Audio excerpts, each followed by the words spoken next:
Hello YouTube and welcome to another Cornell Custom Trains update.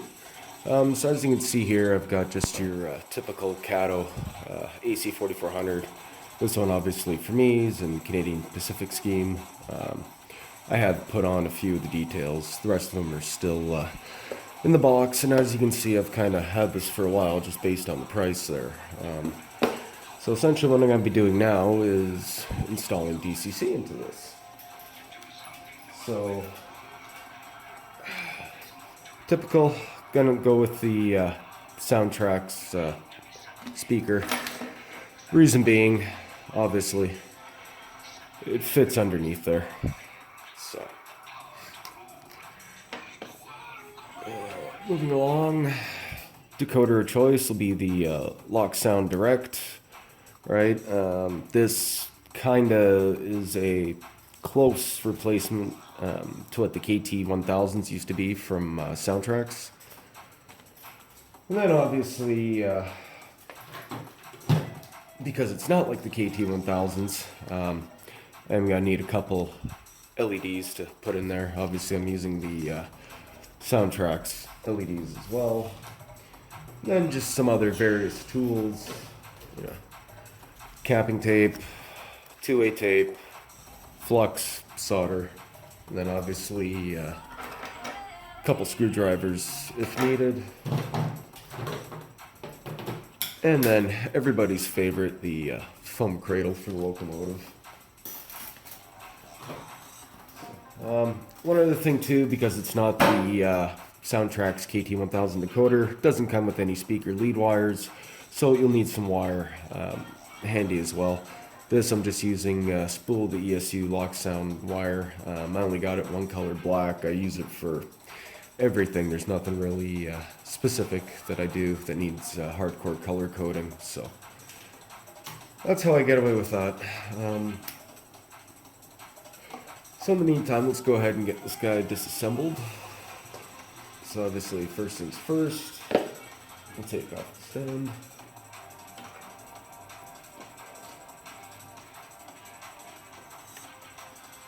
Next will be unscrewing the couplers out of the pockets. This is where your foam cradle comes in handy. This way you don't actually end up losing any of the screws. I do, believe it or not, have replacements somewhere. Ooh, and that coupler just exploded. So I'll just try to get that box out as well.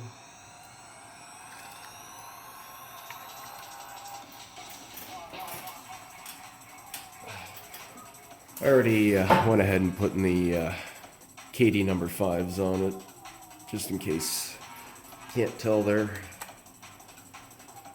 Oh, that one I put in tight.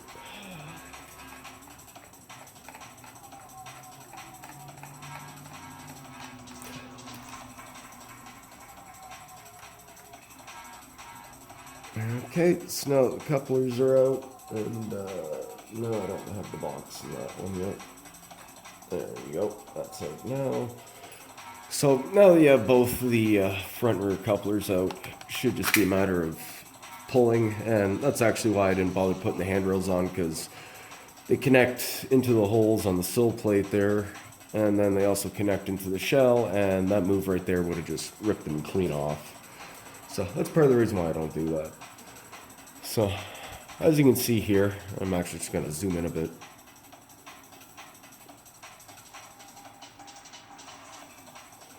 Okay, so as you can see here, it's just your stock Kato DCC quick plug board.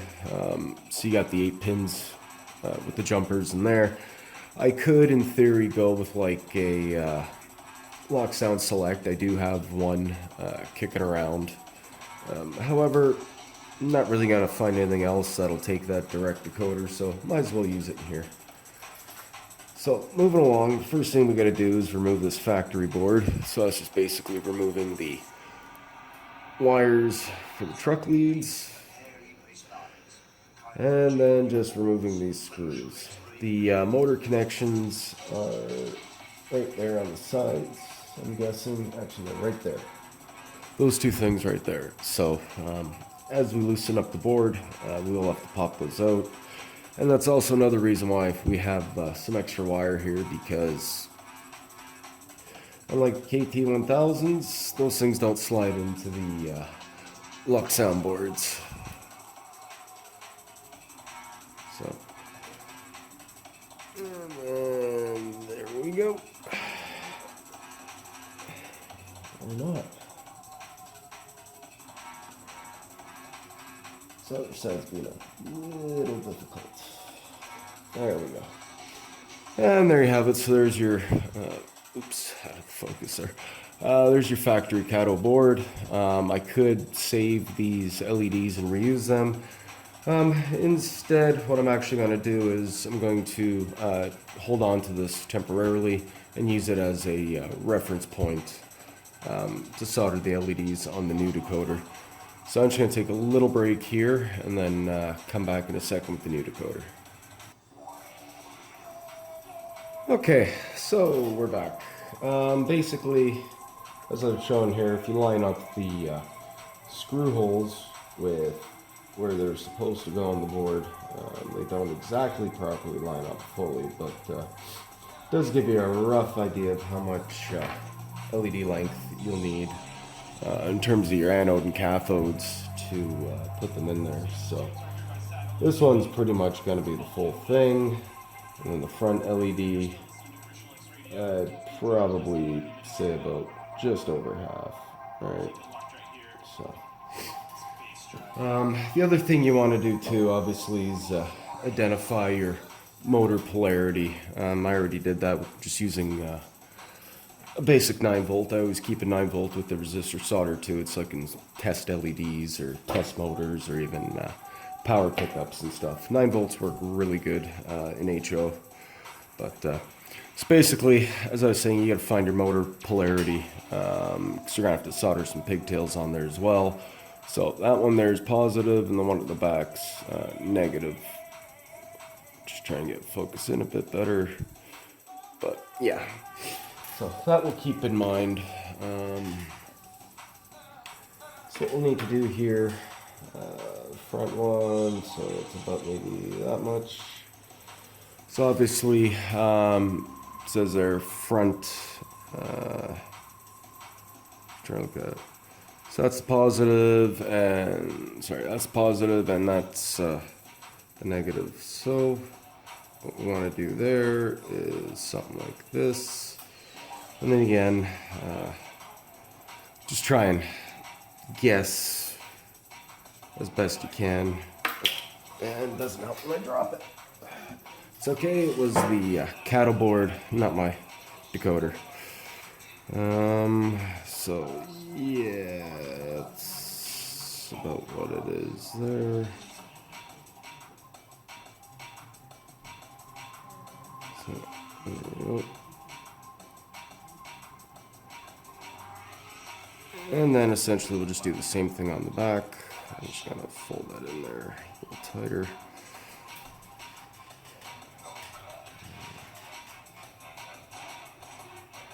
So again, your longer lead cathode. A few bugs out tonight. That was tasty.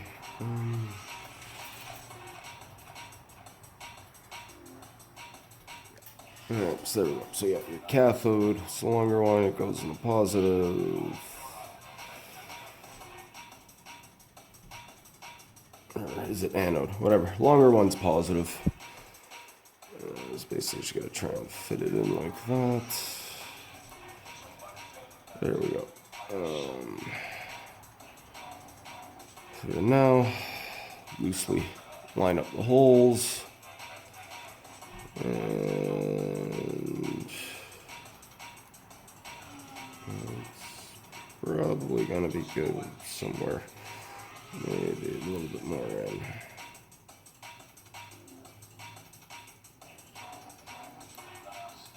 And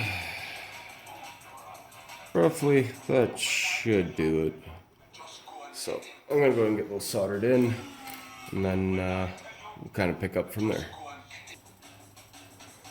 And we're back. So as you can see, I got them soldered in, and again, it's pretty much the right spots that it needs to be in. And again, only one of those screw holes is really going to fit, so I'm probably going to go with the rear one. And that just gives me a little more room to play around with the leads for the actual motor. So those will probably be the next thing I'm going to do, obviously, is get these things kind of all ready to go into the two motor leads on the decoder, which I believe are those two guys there. So let me get this all done up, and then I'll come back to you and kind of show you what I did.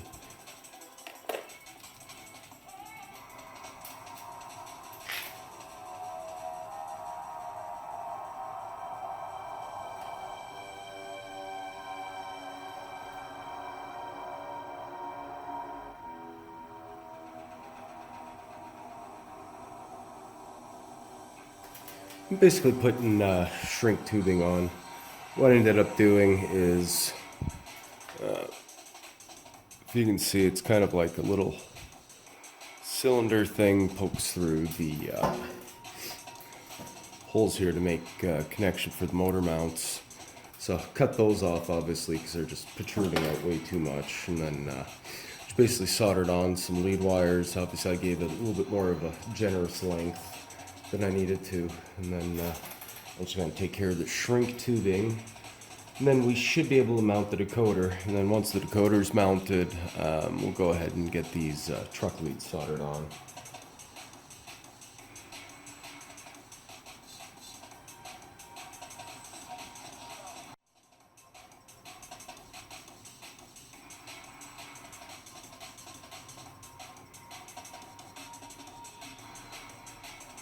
Probably should be using a heat gun for this, but I don't have one. Just in case any of you hardcore electronics guys want to start sounding off. Normally I use a lighter, but it's too close to too many vital components for me to go ahead and put that in there. So should be good. Just give you a little better view of what I did.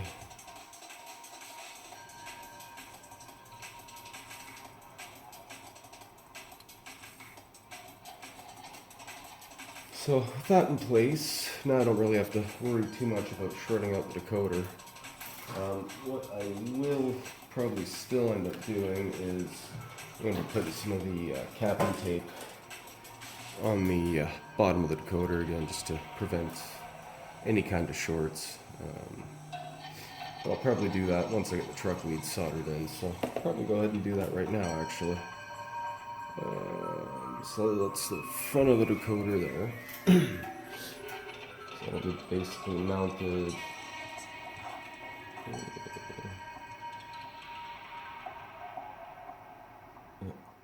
something like that.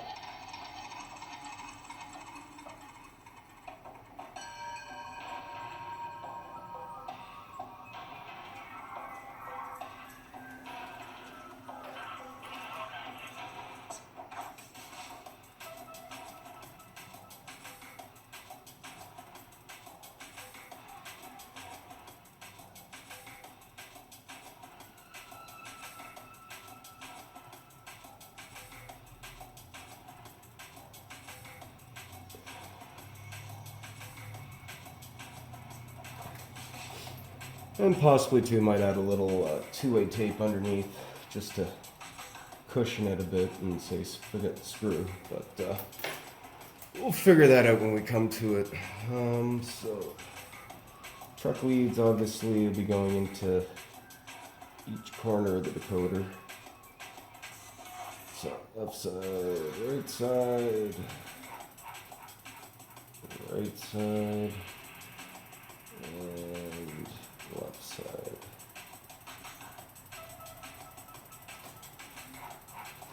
Okay, and then next just going to take some flux.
Alright, well, let's get those all soldered in.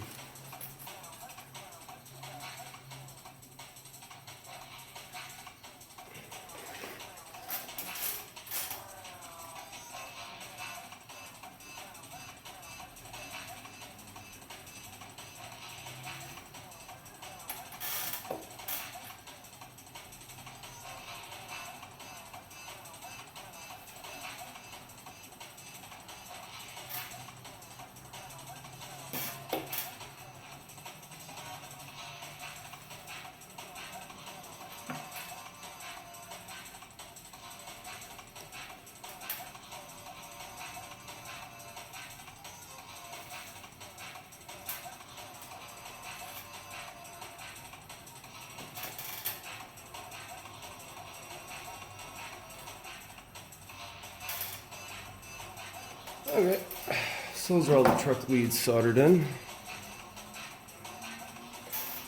Now I can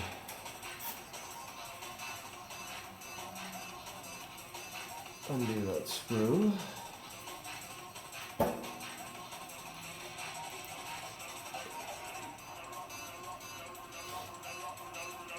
And then what I normally do is underneath I go through and I clip out the excess wires. There's nothing sticking out the bottom, waiting to give me problems later on. Okay. So now that those are all done, before we get the motor wires going, I think we should probably look at the speakers, or speaker. So in most of the newer version Kato AC4400s, it actually has a speaker hole underneath the fuel tank. I'm just trying to now get it open without dropping the model, and actually I see where it's clipped right there.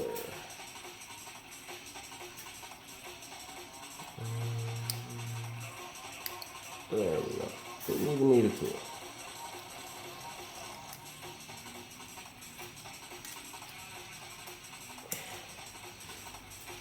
Okay.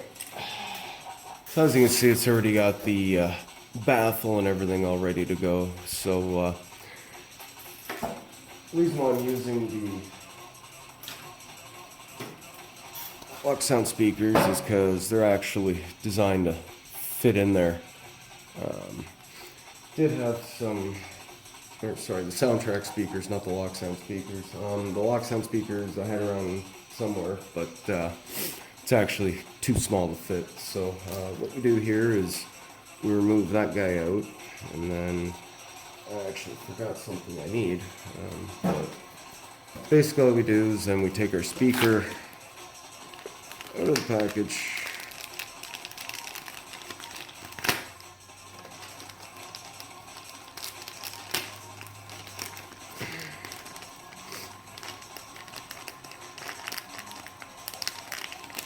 There we go. And then I'm gonna get it all wired up and tinned up, and then basically the part I forgot is just some of the canopy glue or micro scale crystal clear stuff, just to seal in the speaker, give it a little bit better resonance. So let me get all that done, then I'll come back to you. Okay, so pretty much there's the speaker. All that white goop that you see is the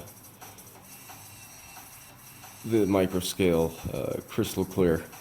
Obviously that'll actually dry pretty decently in the next 10 minutes or so.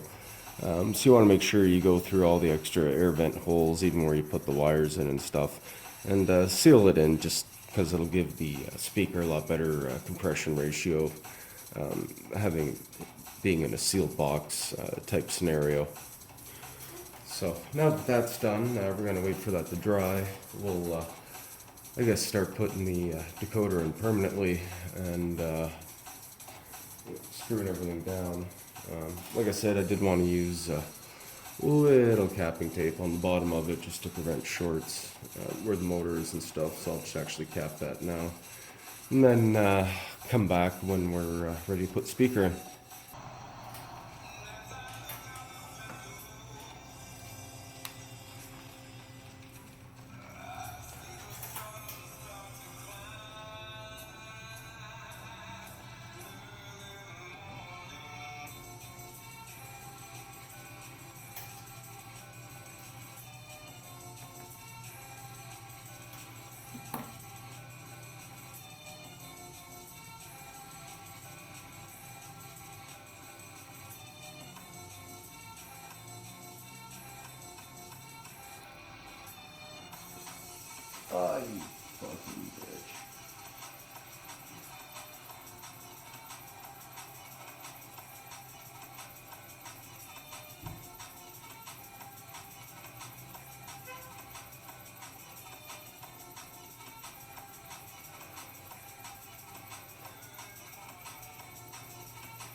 So as you can see, it's slowly getting dry.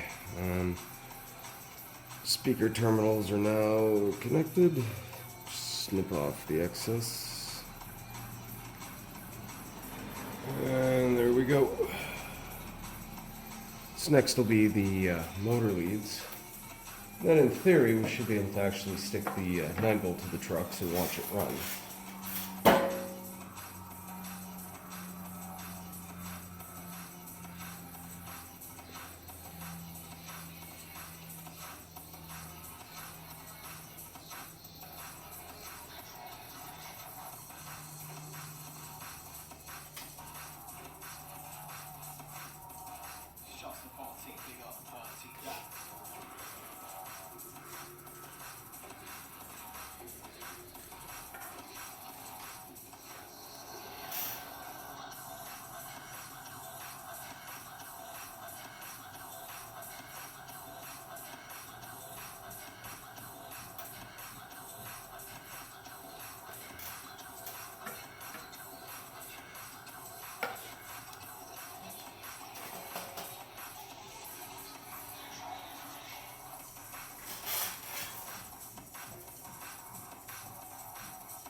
Alright, so first terminal is motor plus, that'll be the black wire. So in theory then, I just get it through the hole. And drop a little solder on it. And then the white one will be the negative of the motor.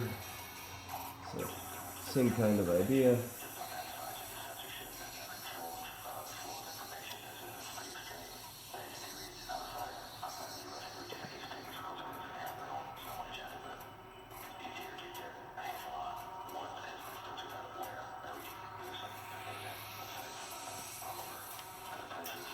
And then again, let's go back, flip out the excess wire so we don't have any weird shorts later on.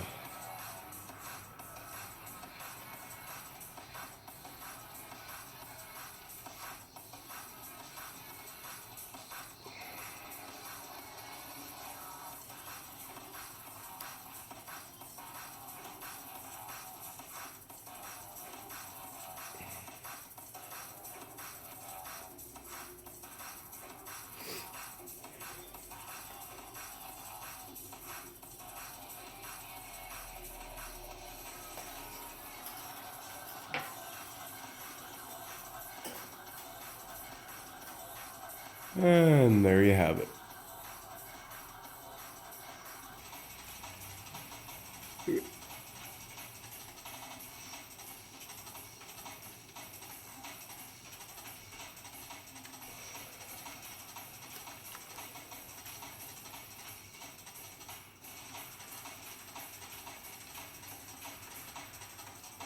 So, as you can see, it works. Put the speaker back together and everything. So essentially I just got to put the couplers back in, and then it's all ready for programming. So part 2, I guess, will be the programming videos. So stay tuned.